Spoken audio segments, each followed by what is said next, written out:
यही लॉजिक और ऑपरेटर पे भी अप्लाई होती है।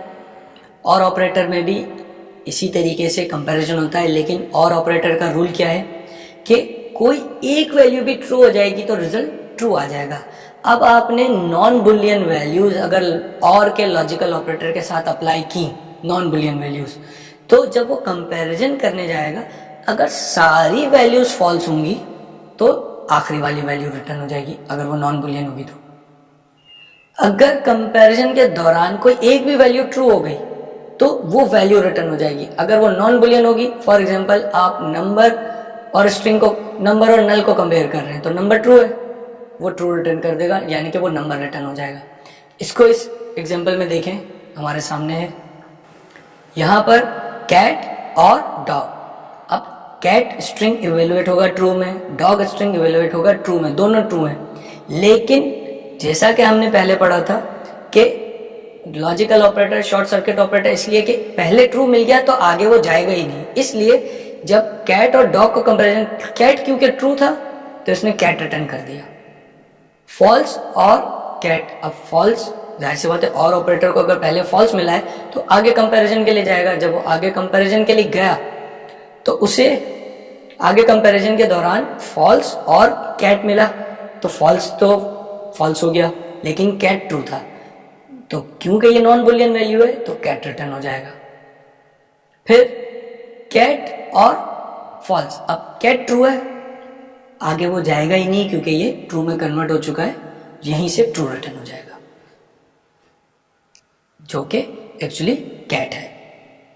फिर एम्प्टी स्ट्रिंग और फॉल्स, अब एम्प्टी स्ट्रिंग भी फॉल्स है और फॉल्स भी फॉल्स है, क्योंकि और ऑपरेटर तमाम वैल्यू चेक करेगा और कोई सारी वैल्यूज फॉल्स होंगी तो आखिरी वाली वैल्यू रिटर्न करेगा। तो यहां पर देखें, जो एम्प्टी स्ट्रिंग था वो फॉल्स है, तो वो आगे गया, आगे भी फॉल्स था तो वो फॉल्स रिटर्न हो गया। अगली कंडीशन में देखें फॉल्स और एम्प्टी स्ट्रिंग। अब फॉल्स जो है और क्या ऑपरेटर में फॉल्स है तो वो आगे जाएगा, आगे जाके जब वो चेक करेगा तो उसे मिलेगा एम्प्टी स्ट्रिंग, एम्प्टी स्ट्रिंग भी फॉल्स है, तो तमाम वैल्यू चेक की, सारी फॉल्स थी तो आखिरी वाली वैल्यू रिटर्न कर दी, इसलिए यहां पे ये एम्प्टी स्ट्रिंग रिटर्न हो रहा है। अगली एग्जांपल और लगा रहे हैं हम जीरो के साथ, जीरो और वन। अब जीरो फॉल्स है और वन ट्रू है, कंपैरिजन चल रहा है, तमाम वैल्यूज में से एक भी ट्रू मिल जाए, तो पहले मिला फॉल्स, अगली बार वन था, वो कन्वर्ट होता है ट्रू में, तो वन रिटर्न हो जाएगा। इसी तरीके से वन और फॉल्स, क्योंकि वन कन्वर्ट होता है ट्रू में, आगे वो चेक ही नहीं करेगा और वन रिटर्न हो जाएगा।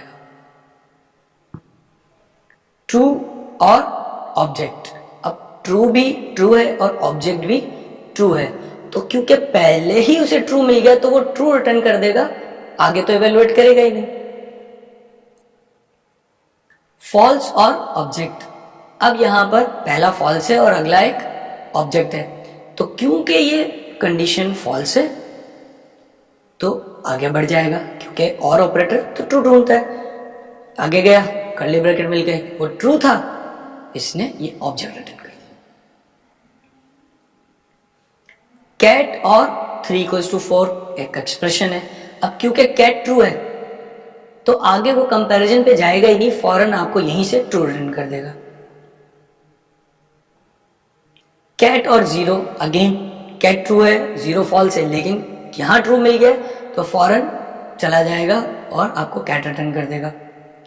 अनडिफाइंड और कैट, अनडिफाइंड फॉल्स है, आगे कंपैरिजन के लिए जाएगा, आगे इसे कैट मिलेगा जो कि ट्रू वैल्यू है, तो वो उसे कन्वर्ट कर देगा ट्रू में और आपको कैट रिटर्न कर देगा। अब हम इन नॉन बुलियन वैल्यूज के कंपैरिजन की एक एग्जांपल देख लेते हैं प्रैक्टिकली चलाकर, ताकि हमें समझ आ जाए कि इस पे किस तरीके से काम हो रहा होता है और किस तरीके से आपको आउटपुट नजर आएगा।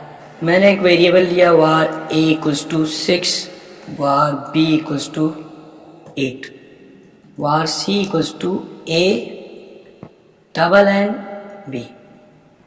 अब यहां पे मैं a पर कोई कंपैरिजन अप्लाई नहीं कर रहा हूं, a=45, डायरेक्ट a यूज किया, क्योंकि जो a है, अब डबल एंड ऑपरेटर है, डबल एंड ऑपरेटर को तमाम वैल्यूज ट्रू चाहिए, तमाम वैल्यूज ट्रू होंगी तो रिजल्ट ट्रू आएगा। अगर एक भी फॉल्स मिल गया तो वो वैल्यू फॉल्स रिटर्न हो जाएगी। अब यहां पर 6 न्यूमेरिकल वैल्यू है, 0 नहीं है, ट्रू में इवेलुएट होगा। 8 न्यूमेरिकल वैल्यू है, 0 नहीं है, ट्रू में कन्वर्ट होगा। तो तमाम वैल्यूज ट्रू होंगी तो जो फाइनल वैल्यू ट्रू होगी वो रिटर्न हो जाएगी, जो कि इस केस में 8 है। तो अगर मैं इसको यहां पे चला के देखूं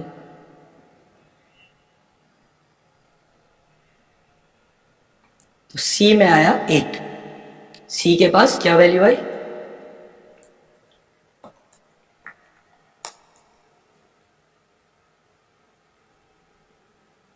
8। अगर यहां पे 6 में की जगह 0 कर दो, अब क्योंकि पहला ही वैल्यू 0 हो गई है, एंड को एक भी फॉल्स मिल जाएगा तो वो फॉल्स कर देगा। अब 0 जो है वो फॉल्स है, तो वो जहां फॉल्स मिल गया वहीं से रिटर्न हो जाएगा। तो ये 0 रिटर्न हो गया। अगर यहां पे मैं रख देता ट्रू और यहां पे मैं रख दूं 0, अब ट्रू जो है एक्चुअली ट्रू है और अगली वैल्यू जो है वो नॉन बुलियन है। अब जब ये कंपैरिजन कर रहा है तो पहले ट्रू है, आगे जाके चेक करेगा क्योंकि सारी वैल्यू चेक करनी है। आगे मिला उसे फॉल्स, तो जो फॉल्स मिला है जहां फॉल्स मिल गया वहीं से रिटर्न वो वैल्यू रिटर्न हो जाएगी, तो आपको 0 रिटर्न हो जाएगा। अगर यहां पे मैं लिखता फॉल्स तो आपको मिलेगा फॉल्स। अगर मैं यहां पे एम्प्टी स्ट्रिंग करूं तो आपको एम्प्टी स्ट्रिंग मिल रहा है जो कि नजर नहीं आ रहा। अगर मैं यहां पे रखूं नल, आपको नल रिटर्न कर रहा है जहां पे फॉल्स हो रहा है। फॉर एग्जांपल मैं इसे मल्टीपल ऑपरेटर्स अप्लाई कर देता हूं।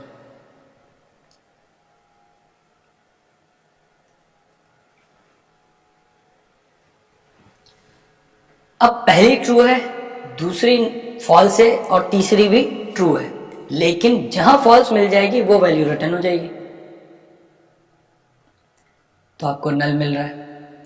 अगर मैं यहां पे रख दूं 0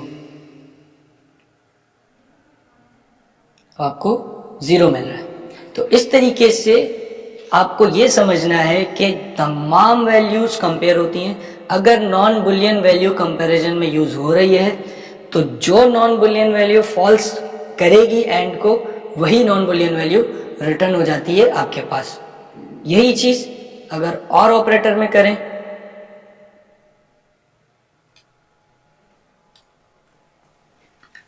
अब क्योंकि ये ट्रू है तो डायरेक्टली आपको ट्रू मिल जाएगा।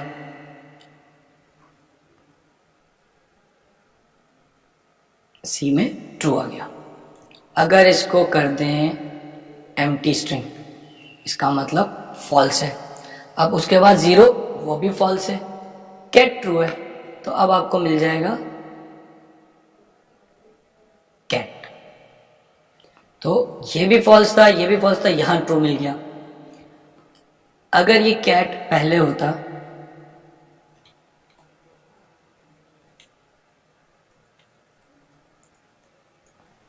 तो अब पहले फॉल्स है, फिर कैट मिल गया, यहां ट्रू हो गया, यहीं से चला जाएगा, 0 पर नहीं जाएगा, आपको फिर कैट मिलेगा, एंड रिजल्ट कैट है।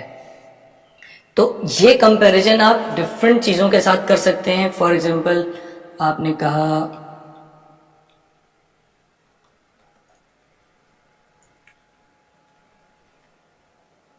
ट्रू एंड ऑब्जेक्ट, अब क्योंकि पहला ट्रू है और दूसरा भी ट्रू है तो सारे ट्रू होंगे तो आखिरी वैल्यू रिटर्न हो जाएगी। ये आपको ऑब्जेक्ट रिटर्न हो रहा है। अगर ये पहला ही फॉल्स हो जाता तो आपको फॉल्स रिटर्न हो जाता।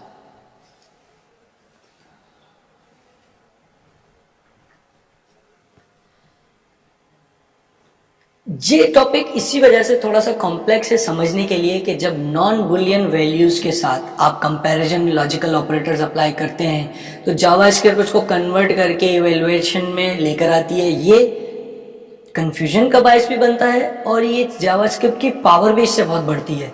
इन ऑपरेटर्स को नॉन बुलियन वैल्यूज़ के साथ यूटिलाइज करने से आप बहुत ज़्यादा पावर भी आपको कोडिंग में मिल जाती है। आप उनको यूटिलाइज कर सकते हैं डिफरेंट एंगल से, डिफरेंट तरीके कार से।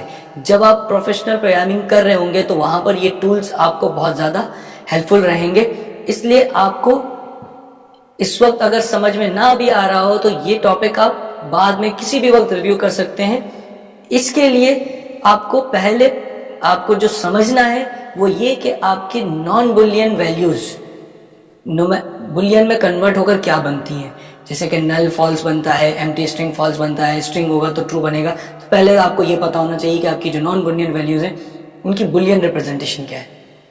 फिर आपको ये समझना है कि जो आपके लॉजिकल ऑपरेटर्स हैं उसमें एंड में अगर तमाम वैल्यूज ट्रू होंगी तो एंड रिजल्ट ट्रू आता है और एक भी वैल्यू फॉल्स होगी तो एंड रिजल्ट फॉल्स होगा। तो इसलिए एंड के अंदर अगर नॉन बुलियन वैल्यूज होंगी और तमाम वैल्यूज ट्रू होंगी तो जो आखिरी वैल्यू है वो रिटर्न हो जाएगी। और अगर एक भी वैल्यू फॉल्स होगी एंड में तो जिस वजह से फॉल्स आया है, जिस वैल्यू ने फॉल्स किया है वो वैल्यू रिटर्न हो जाती है। यही और ऑपरेटर में कि और ऑपरेटर की जितनी भी वैल्यूज हैं उनमें से एक भी ट्रू मिल जाए तो ट्रू होता है। तो अगर तमाम वैल्यूज फॉल्स होंगी तो आखिरी वैल्यू रिटर्न हो जाएगी नॉन बुलियन के साथ अगर आप काम कर रहे हैं। और अगर एक भी वैल्यू ट्रू मिल गई यानी कि आपने स्ट्रिंग कैट मिल गया, जैसे ही वो ट्रू मिल गया तो वो रिटर्न हो जाता है। तो आपके नॉन बुलियन वैल्यूज किस में कन्वर्ट होती हैं, लॉजिकल ऑपरेटर्स किस तरीके से काम करते हैं, ये अगर आप समझ जाएं तो आपको इन ऑपरेटर की यूटिलाइजेशन समझ में आएगी और आप इसको बहुत एक्सटेंसिवली यूज कर सकते हैं प्रोफेशनल प्रोग्रामिंग में आगे चल के।